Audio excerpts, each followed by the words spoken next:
অন্তরে বিশ্বাস করা। 4 নাম্বার, আল্লাহ ছাড়া কোনো ইলাহ নাই। এটা তখন প্রমাণ হবে যদি আল্লাহকে সবচেয়ে বেশি ভালোবাসি। তাহলে কয়টা শর্ত হলো? 4টা।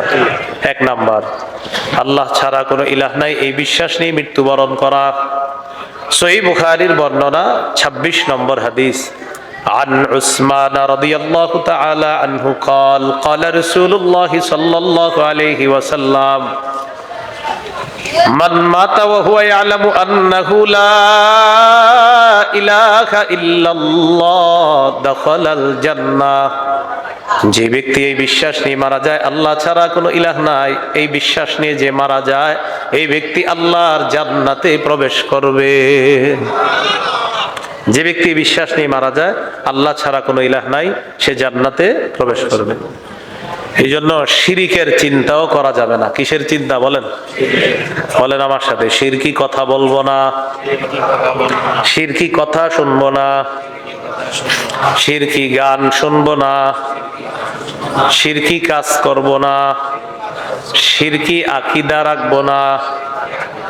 যেখানে শিরিকের গন্ধ হয়, চাই সেটা সাপ্তাহিক গন্ধ হোক অথবা বাৎসরিক গন্ধ হোক, আশেপাশেও যাব না। বাৎসরিক গন্ধ বুঝেননি? 364 দিন আল্লাহরে সেজদা দেয়, পরে বাৎসরিক একটা সেজদা দেয়, আরেক জায়গায় দেয় আর কি। এই কাজ করেন না। আশেপাশে এগুলোর গন্ধ আছে, এগুলো করেন না। সহিহ বুখারীর বর্ণনা 1237 নম্বর হাদিস। জিবরিল আমিন নবীজির কাছে আসছে, আসার পর বললেন, বাশশির উম্মাতাকা আন্নাহু মান মাতা মিন উম্মাতিক লা ইউশরিকু বিল্লাহি শাইআ দাখালাল জান্নাহ। আপনি আপনার উম্মতকে সুসংবাদ দিয়ে দেন, আপনার উম্মতের যে শিরিক না করে মারা যাবে সে জান্নাতে প্রবেশ করবে। অনেকে দেখবেন নামাজ পড়ে না, বেদাত করে। এরা আবার বলে নামাজ না পড়লে কি হবে? নবীর প্রেম আছে। কি আছে? নবীর প্রেম আছে। তাহলে নামাজ না পড়লেও নবীর প্রেম আছে, একদল মানুষ বলে। এক সাহাবী নবীর খেদমত করছে, করার পর নবীজি বললেন, সাল, তুমি আমার কাছে পুরস্কার চাও, যা চাইবা আমি তাই দিব। সাহাবী বললেন, ইন্নী আসআলুকা মুরাফাকাতাকা ফিল জান্নাতি ইয়া রাসূলুল্লাহ। ইয়া রাসূলুল্লাহ, আমি জান্নাতে আপনার সাথী হতে চাই, আমি জান্নাতে আপনার আশেপাশে থাকতে চাই। নবীজি বললেন, আও গায়রা যালিকা, এছাড়া কি অন্য কিছু চাও না? কয় না, এছাড়া অন্য কিছু চাই না, আমি জান্নাতে আপনার আশেপাশে থাকতে চাই। নবীজি বললেন, ফাআইন্নী আলা নাফসিকা বিকাসরাতিস সুজুদ, তাহলে বেশি বেশি সিজদা করবা, নামাজ পড়বা। যত বেশি সিজদা করবা, নামাজ পড়বা, জান্নাতে আমি নবীর তত কাছাকাছি থাকতে পারবা। তাহলে বলেন তো, নামাজ ছেড়ে নবী প্রেম না নামাজ পড়ে নবী প্রেম? নামাজ পড়ে নবী প্রেম। একদল মানুষ চা দোকানের সামনে পা নাড়ায়, আর আপনার যখন তাকে বলবেন চাচা নামাজ পড়তে চলেন, তখন ওই ব্যক্তি ভাবে মাথা নাড়ায় যে মসজিদে নামাজ পড়ে না, মানুষ দেখবে, এই জন্য। কে দেখবে? কিছু মানুষের যুক্তি, মসজিদে নামাজ পড়ে না, মানুষ দেখে ফেলবে, নামাজ কি দেখায় পড়বো? আচ্ছা, তাহলে ঘরে পড়েন। ঘরেও তো বিবি আছে, মা আছে, পরিবার আছে, এরা দেখে ফেলে, তো কখন পড়েন? হ্যাঁ, এটাই তো বুঝবা না। এরকম মাথা লড়াবে আপনার, এই যে আপনিও মাথা লড়াবেন এইভাবে, যে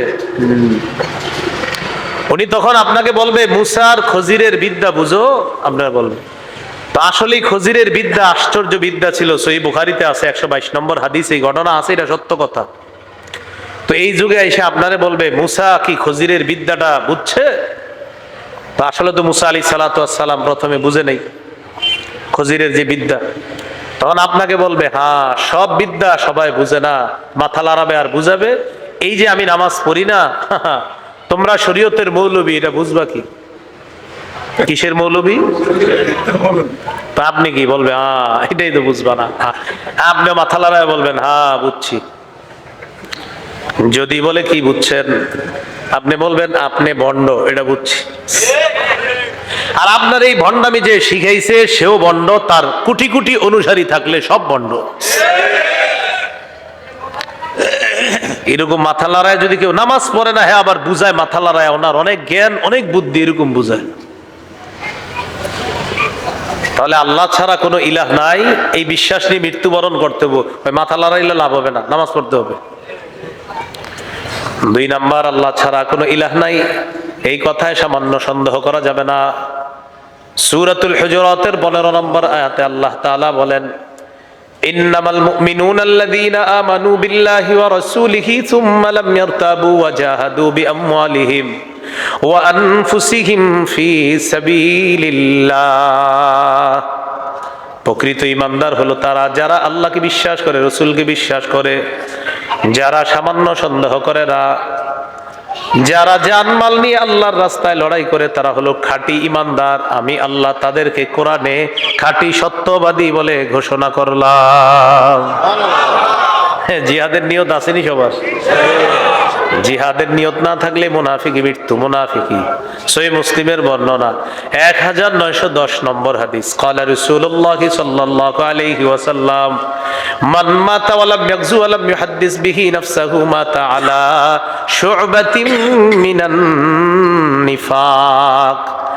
কোন মুসলমান মারা গেল আর জিহাদ করলো না, অথবা জিহাদের সংকল্প রাখলো না, নবী বলেন এই মুসলমান মুনাফিকি মৃত্যুবরণ করলো, নাউজুবিল্লাহ। কিসের মৃত্যু হবে তার? শহীদ হওয়ার নিয়ত আসেনি সবার? সহিহ মুসলিমের বর্ণনা 1909, ক্বালা রাসূলুল্লাহ সাল্লাল্লাহু আলাইহি ওয়াসাল্লাম, মান সাআলাল্লাহ আশ-শাহাদাতা বিসিদকিন বাল্লাগাহুল্লাহু মানাজিলাশ শুহাদা ওয়া ইন মাতা আলা ফিরাশিহি। কোন ব্যক্তি যদি শহীদ হওয়ার নিয়ত করে, একবারিয়া বরুড়া কুমিল্লা এই এলাকা থেকে এক ব্যক্তি শহীদ হওয়ার নিয়ত করছে, নবীজি বলেন এই ব্যক্তি যদি তার ঘরের বিছানায় মারা যায়, তার নিয়ত পাক্কা হওয়ার কারণে আল্লাহ তাআলা তাকে শহীদদের মর্যাদায় পৌঁছায় দেয়। বুঝে আসছেনি সবার? আল্লাহ তাআলা বলেন যারা আল্লাহকে বিশ্বাস করে, রাসূলকে বিশ্বাস করে, জান মাল নিয়ে আল্লাহর রাস্তায় লড়াই করে, তারা হলো খাঁটি ঈমানদার, আর একটু সন্দেহ করা যাবে না। তাহলে তাওহীদের 2 নাম্বার শর্ত, আল্লাহ ছাড়া কোনো ইলাহ নাই এই কথায় কোনো সন্দেহ করা যাবে না। 3 নাম্বার, মুখে বলবো আল্লাহ ছাড়া কোনো ইলাহ নাই, অন্তরে বিশ্বাস করা। সূরাতুল ফাতহির 11 নম্বর আয়াতে আল্লাহ বলেন, ইয়াকুলুনা বিআলসিনাতিহিম মা লাইসা ফি কুলুবিহিম। তারা তাদের মুখে এমন কথা বলে যা তাদের অন্তরের কথা না। তারা তাদের মুখ দিয়ে এমন কথা বলে যা তাদের অন্তরের কথা না। তারা তাদের মুখ দিয়ে এমন কথা বলে যা তাদের অন্তরের কথা না। তাহলে মুখে একটা, অন্তরে আরেকটা, এরকম হলে কিন্তু সমস্যা। সহিহ বুখারীর বর্ণনা 44 নম্বর হাদিস, ক্বালা রাসূলুল্লাহ সাল্লাল্লাহু আলাইহি ওয়াসাল্লাম, ইয়াখরুজু মিনান নার মান ক্বালা লা ইলাহা ইল্লাল্লাহ ওয়া ফি কলবিহি ওয়াজনু শাঈরাতিন মিন খায়র ওয়া ফি কলবিহি ওয়াজনু যাররাতিন মিন খায়র ওয়া ফি কলবিহি ওয়াজনু বুররাতিন মিন খায়র। নবীজি বলেন কারো অন্তরের মধ্যে যদি সরিষার দানা পরিমাণ ঈমান, গম পরিমাণ ঈমান, জব পরিমাণ ঈমান, সরিষার দানা পরিমাণ ঈমান যদি কারো অন্তরের মধ্যে থাকে, এই ব্যক্তিও একদিন জাহান্নাম থেকে বের হয়ে আল্লাহর জান্নাতের মেহমান হয়ে যাবে। সরিষা পরিমাণ ঈমান কারো অন্তরে যদি থাকে, সেও যদি কোনো অপরাধের কারণে জাহান্নামে সাজা ভোগ করে, একদিন সে জাহান্নাম থেকে বের হবে, জান্নাতের মেহমান হয়ে যাবে। 4 নাম্বার শর্ত, বলেন তো সবচেয়ে বেশি কাকে ভালোবাসতে হবে? আমার সাথে বলেন, বলেন 8টি পছন্দনীয় জিনিসের চাইতে, বলেন আল্লাহকে, রাসূলকে, জিহাদকে বেশি ভালোবাসতে হবে। যদি না পারি গজবের অপেক্ষা করতে হবে। সূরাতুত তাওবা 24 নম্বর আয়াতে আল্লাহ বলেন, কুল ইন কানা আবাউকুম ওয়া আবনাউকুম ওয়া ইখওয়ানুকুম ওয়া আজওয়াজুকুম ওয়া আশীরাতুকুম ওয়া আমওয়ালুন ইখতারাফতুমুহা ওয়া তিজারাতুন তাখশাউনা কাসাদাহা ওয়া মাসাকিনু তারদাউনাহা আহাব্বা ইলাইকুম মিনাল্লাহি ওয়া রাসূলিহি ওয়া জিহাদিন ফি সাবিলিহি ফাতারাব্বাসু হাত্তা ইয়াতিয়াল্লাহু বিআমরি। আল্লাহ তাআলা বলেন, যদি তোমাদের মা বাবা, যদি তোমাদের সন্তান, যদি তোমাদের ভাই বোন, যদি তোমাদের স্ত্রী, যদি তোমাদের পরিবার, যদি তোমাদের সম্পদ, যদি তোমাদের ব্যবসা, যদি তোমাদের পছন্দনীয় বাসস্থান, এই 8টা জিনিস আল্লাহর চাইতে যদি বেশি প্রিয় হয়, নবীর চাইতে যদি বেশি প্রিয় হয়, জিহাদের চাইতে যদি বেশি প্রিয় হয়, ফাতারাব্বাসু হাত্তা ইয়াতিয়াল্লাহু বিআমরি, অপেক্ষা করো, আল্লাহ তাআলা গজব নিয়ে আসবে। বলি নাউজুবিল্লাহ, গজব নিয়ে আসবে। তাহলে 8টা জিনিসের চেয়ে বেশি আল্লাহকে ভালোবাসা, রসুলকে ভালোবাসা আর জিহাদকে ভালোবাসা। আল্লাহ আমাদেরকে তৌফিক দান করেন। তো আল্লাহকে সবচেয়ে বেশি ভালোবাসতে যদি না পারি, তাহলে কিন্তু তাওহীদের শর্ত পূরণ হবে না। সহিহ বুখারীর 16 নম্বর হাদিস, ক্বালা রাসূলুল্লাহ সাল্লাল্লাহু আলাইহি ওয়াসাল্লাম, নবীজি সাল্লাল্লাহু আলাইহি ওয়াসাল্লাম বলেন, 3টা জিনিস আছে এমন, যে 3টা জিনিস যদি কারো মধ্যে পাওয়া যায়, সালাসুন মান কুন্না ফীহি ওয়াজাদা হালাওয়াতাল ঈমান। আপনার আমার মধ্যে কোন নারী পুরুষের মধ্যে যদি 3টা বৈশিষ্ট্য পাওয়া যায়, সে অন্তরের মধ্যে ঈমানের স্বাদ গ্রহণ করবে। সুবহানাল্লাহ। কিসের স্বাদ? কয় বৈশিষ্ট্য? 1 নাম্বার, মান কানাল্লাহু ওয়া রাসূলুহু আহাব্বা ইলাইহি মিম্মা সিওয়াহুমা। আল্লাহ, আল্লাহ রসুল ছাড়া যা কিছু আছে সবকিছুর চাইতে আল্লাহকে আর রসুলকে বেশি ভালোবাসা। 2 নাম্বার, আইয়াকরাহা আইয়াউদা ফিল কুফরি কামা ইয়াকরাহু আইয়ুকযাফা ফিন্নার। আগুনের মধ্যে পুরা এটা যেমন অপছন্দ, কুফরিতে যাওয়া এটাও তেমন অপছন্দ করা। আপনার সামনে কোটি কোটি টাকা রাখা হয় আর বলা হলো তুমি আগুনের মধ্যে ঝাঁপ দাও, আপনি ঝাঁপ দিবেন না। কেন দিবেন না? ওই মেয়ে আগুনে পুইরা মইরা গেলে আমি কোটি কোটি টাকা দিয়ে কি করবো, ঠিক না? এবার আপনার সামনে যদি কোটি কোটি টাকা রেখে বলা হয় তুমি কুফরি করো, আপনি জবাব দিবেন কোটি কোটি টাকার বিনিময়ে যেমন দুনিয়ার আগুনে পড়তে চাই না, কোটি কোটি টাকার বিনিময়ে কুফরি করে জাহান্নামের আগুনেও আমি পড়তে চাই না। এই বৈশিষ্ট্য যদি আপনার মধ্যে থাকে, নবী বলেন আল্লাহ তাআলা আপনার অন্তরের মধ্যে ঈমানের স্বাদ তৈরি করে দিবেন, ঈমানের স্বাদ পাবেন। তাহলে 1 নাম্বার, আল্লাহ আল্লাহ রসুলকে বেশি ভালোবাসা, আল্লাহ আল্লাহ রসুলকে বেশি ভালোবাসা। 2 নাম্বার, কুফরি করতে অপছন্দ করা। 3 নাম্বার, ওয়া ইউহিব্বাল মারআ লা ইউহিব্বুহু ইল্লা লিল্লাহ। কোন মুসলমানকে শুধুমাত্র আল্লাহর জন্য ভালোবাসা। কার জন্য? আল্লাহর জন্য ভালোবাসা। এটা যদি করতে পারেন, এই 3 বৈশিষ্ট্য থাকলে আল্লাহ তাআলা আপনার মধ্যে ঈমানের নূর তৈরি করে দিবেন, ঈমানের স্বাদ আপনি কলবে উপলব্ধি করতে পারবেন। তাহলে আসেন বলেন তাওহীদের কয় শর্ত? ভুলে গেছে কয় শর্ত? আমি একবার বলি, মন দিয়ে শোনেন। 1, আল্লাহ ছাড়া কোনো ইলাহ নাই, এই বিশ্বাস নিয়ে মরা। 2, আল্লাহ ছাড়া কোনো ইলাহ নাই, এই কথায় সন্দেহ করা যাবে না। 3, আল্লাহ ছাড়া কোনো ইলাহ নাই, এটা মুখে বলা, অন্তরে বিশ্বাস করা। 4, আল্লাহ ছাড়া কোনো ইলাহ নাই, এটা তখন প্রমাণ হবে যদি আমি আপনি আমরা সবাই বেশি আল্লাহকে ভালোবাসি। আল্লাহ চায়ের বৈশিষ্ট্য অর্জন করে আমাদেরকে তাওহীদের শর্ত পূরণ করার তৌফিক দান করেন। আল্লাহু লা ইলাহা ইল্লাহু আল হাইয়ুল কাইয়্যুম। আল হাইয়্যু চিরঞ্জীব, আল কাইয়্যুম চির প্রতিষ্ঠিত। বলেন চিরঞ্জীব রব কে?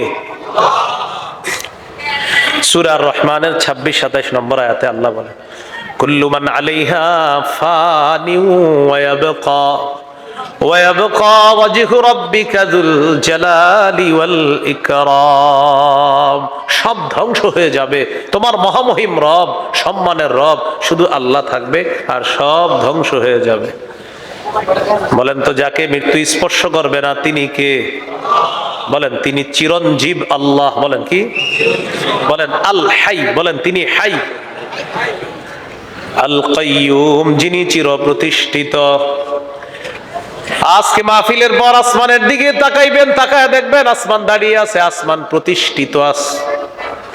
জমিনের দিকে তাকায় দেখেন, জমিন প্রতিষ্ঠিত আছে, জমিনের নিচে কিন্তু পানি, আমরা কিন্তু প্রতিষ্ঠিত আছি। এই মাদ্রাসায় দেখবেন লেখা আছে কোথাও না কোথাও প্রতিষ্ঠিত, স্কুল কলেজের সামনে লেখা প্রতিষ্ঠিত অমুক সালে। চির প্রতিষ্ঠিত কেউ লেখে না, সাহস কইরা লেখে চির প্রতিষ্ঠিত, সাহস নেই। কারণ দুনিয়ার যা কিছু আছে এইগুলা প্রতিষ্ঠিত, চির প্রতিষ্ঠিত একমাত্র একজনকে, আল কাইয়ুম, তিনি চির প্রতিষ্ঠিত। এবার আসমানের দিকে তাকাইলাম, আল্লাহ আসমানটা এইভাবে প্রতিষ্ঠিত আছে কেমনে, জমিন এইভাবে প্রতিষ্ঠিত আছে কিভাবে?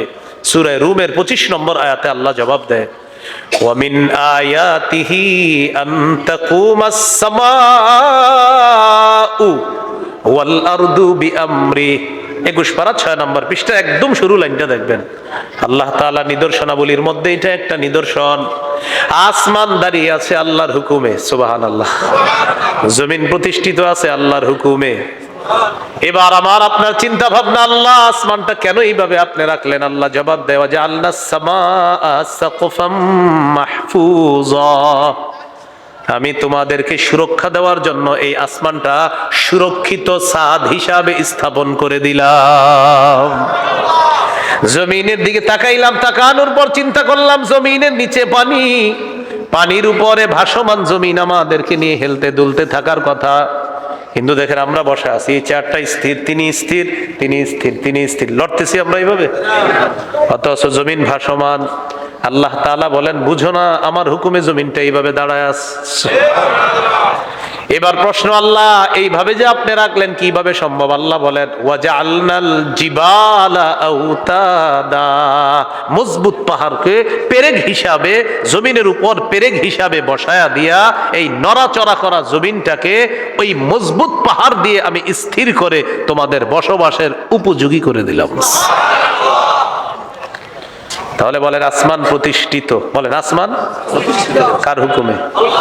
জমিন প্রতিষ্ঠিত কার হুকুমে? আল্লাহ যখন বলবে আসমান ধ্বংস হবে, জমিন ধ্বংস হবে, আর মানে আসমান প্রতিষ্ঠিত চির না, জমিন প্রতিষ্ঠিত চির না, চির প্রতিষ্ঠিত একমাত্র একজনকে, সুবহানাল্লাহ। এই হলো আল কাইয়ুম। এবার আমার সাথে একটু বলেন, বলেন ইয়া হাইয়ু ইয়া কাইয়ুম, ইয়া হাইয়ু ইয়া কাইয়ুম, পড়েন। থামেন, মাগরিবের পর মসজিদে বসে রয়েছেন, রাতে আপনার বিবি ঘুমায়, সবাই ঘুমায় গেছে, একটা রুম খালি আছে, ওই রুমে বসে গেছেন। বসে বসে আপনি একটা পেরেশানিতে আছেন, যেটা বিবিরেও বলেন না, আব্বা আম্মারেও বলেন নাই। আপনি এইভাবে বসে একা একা, মনে করেন মেয়েটারে বিয়ে দিবেন, 2 বছর ধরে চেষ্টা করতেছেন, বিয়ে হচ্ছে না। মসজিদে বসে রয়েছেন, দেখেন সবাই চলে গেছে। কিছুক্ষণ আপনার শীতকাল আছে, শীতকালে ইবাদত করতে আলাদা একটা মজা আছে। চাদরটা মুড়ি দিয়া ইচ্ছা মতো বলতে থাকবেন, ইয়া হাইয়ু ইয়া কাইয়ুম, অনেকক্ষণ বলে বলবেন, ও চিরঞ্জীব রব আল্লাহ, ও চির প্রতিষ্ঠিত রব আল্লাহ, আমি বাংলাদেশের একজন বাঙালি মুসলমান। সুন্দরভাবে আবেগ নিয়ে বলবেন। আপনার নবী বলছে, ইজা দুইয়া বিহিমা আজাবা আল হাইয়ুল কাইয়ুম, এই 2 নাম নিয়ে দোয়া করলে আপনি সাথে সাথে দোয়া কবুল করেন। আপনার নবী বলছে এই 2 নাম নিয়ে দোয়া করার জন্য, মাবুদ ইয়া হাইয়ু ইয়া কাইয়ুম, এই 2টি নাম আমি বললাম, আল্লাহ মেহেরবানি করে আমার এই এই সমস্যা তুমি সমাধান করে দাও। নবীজি বলেন, কেউ যদি ইয়াকিনের সাথে এই 2 নাম নিয়ে আল্লাহর কাছে দোয়া করে, আল্লাহ তাআলা তার দোয়া কবুল করে নেন। আল্লাহ দোয়া কবুল করে, মনে থাকবেন ইনশাআল্লাহ। ইয়া হাইয়ু ইয়া কাইয়ুম, এই 2টা নাম কোরআনে 3টা জায়গায় পাবেন। কয় জায়গায়? সূরা বাকারা, বলেন সূরা বাকারা 255 নম্বর আয়াত, সূরা আলী ইমরান 2 নম্বর আয়াত, সূরা তাহা 111 নম্বর আয়াত। এই 3 জায়গায় দেখবেন এটা আছে। সূরা আলী ইমরানে আছে আলিফ লাম মিম, আল্লাহু লা ইলাহা ইল্লা হুয়াল হাইয়ুল কাইয়ুম। আর সূরা তাহা আছে ওয়া আনাতিল ওয়ুজুহু লিল হাইয়িল কাইয়ুম। এই হলো আপনার আল হাইয়ুল কাইয়ুম। পরের আয়াতে যাই, লা তাখুযুহু সিনাতু ওয়ালা নাওম। তন্দ্রা তাকে স্পর্শ করে না, নিদ্রা তাকে স্পর্শ করে না। তন্দ্রা কাকে বলে? না মিয়া, ঘুমাইলো তো ঘুমি। তন্দ্রা এটাকে, এদিক তাকান, এদিক তাকান, আর আমার দিকে তাকান না। এখন আমি এখানে বসছি না, আরো যদি 5-7 মিনিট আমারে বসাই দিতে পারতেন চুপচাপ, একটু পরে দেখতেন ঘটনা শুরু হইতো। আমার সামনে বসাবেন না, পিছনে বসাবেন আপনি, কারণ বেশিক্ষণ আমি বসে থাকলে দেখবেন শুরু হয়ে গেছে। আমার আম্মার খুব ঘুম খুব বেশি, আম করে একটু যদি সুযোগ দেন শুরু হয়ে যাবে। আল্লাহ তাআলাকে তন্দ্রা স্পর্শ করে না, নিদ্রা স্পর্শ করে না। তন্দ্রা নিদ্রা স্পর্শ করে না। আজকে শীতের রাত, রাতের বেলা উঠে যাবেন, সহিহুত তারগিব 630 নম্বর হাদিসে আছে, রাজুলুন কামা ফি লাইলাতিন বারিদাতিন মিন ফিরাশিহি ওয়া লিহাফিহি ওয়া দিসারিহি ফাকামা সুম্মা তাওয়াদ্দা সুম্মা কামা ইলাস সালাহ। এক ব্যক্তি শীতের রাতে তার বিছানা লেপ কম্বল ছেড়ে উঠছে, ওঠার পর ওযু করে নামাজে দাঁড়াইছে। যে সবাই ঘুমাইলে কি হয়েছে, আমার রব তো ঘুমান না, ঘুমানো তাকে শোভাও পায় না, আমি যে এখন একটু নামাজ পড়ি আমার রব আমাকে দেখবে। এই ব্যক্তি তাহাজ্জুদে দাঁড়ায় গেছে, আল্লাহ তাকে দেখে খুশিতে হাসতে থাকে। হাদিসের একটা কিতাব আছে মাজমাউজ জাওয়ায়েদ, 2 নম্বর খণ্ড 258 নম্বর পৃষ্ঠা। একজনের সুন্দরী বিবি আছে আর নরম বিছানা আছে। নবীজি বলেন, আল্লাযী লাহু ইমরাআতুন হাসানাতুন ওয়া ফিরাশুন লাইয়িন। একজনের বিবি আছে সুন্দরী, পাশে নরম বিছানা আছে। তো এই ব্যক্তি রাতের বেলা 3টা-4টা উঠে দেখে তার বিবি ঘুমায়, বিছানাটা পড়ে আছে। সে চিন্তা করলো, আমার বিবি ঘুমায়, বিছানা আছে, আশেপাশে মানুষগুলা ঘুমায়, আমার রব তো ঘুমান না, ঘুমানো তার জন্য শোভাও পায় না। এই মনে করে ওযু করে নামাজে দাঁড়ায় গেছে। নবীজি বলেন, ইহিব্বু ওয়া ইস্তাবশিরু ওয়া ইয়াদহাকু। এই ব্যক্তিকে আল্লাহ ভালোবাসে, তার প্রতি আল্লাহ খুশি হয়, তাকে দেখে আল্লাহ হাসতে থাকে। লা তাখুযুহু সিনাতু ওয়ালা নাওম। আল্লাহ ঘুমান না, ঘুমানো আল্লাহর জন্য শোভা পায় না। লা তাখুযুহু, তাকে স্পর্শ করে না, তাকে ধরে না। সিনাতুন তন্দ্রা, ওয়ালা নাওম নিদ্রা। ইবনে মাজার হাদিস, ক্বালা রাসূলুল্লাহ সাল্লাল্লাহু আলাইহি ওয়াসাল্লাম, ইন্নাল্লাহা লা ইয়ানাম ওয়া লা ইয়ানবাগি লাহু আন ইয়ানামা। নবীজি বলেন, নিশ্চয়ই আল্লাহ তাআলা ঘুমান না, ঘুমানো আল্লাহর জন্য শোভা পায় না।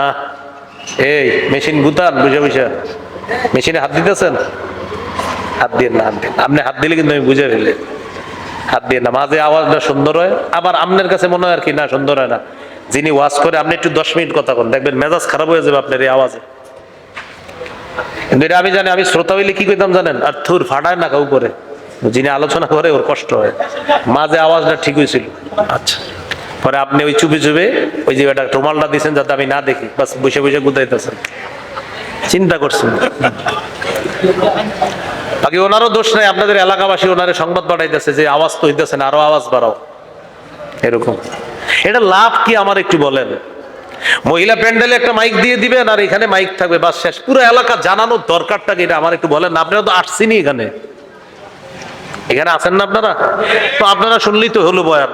আর মহিলা প্যান্ডেলে একটা ছোট্ট মাইক দিলেন, তারা শুনলেই হলো। কেন পুরো এলাকাবাসীর অসুস্থ মানুষগুলারে কষ্ট দিবেন বলেন?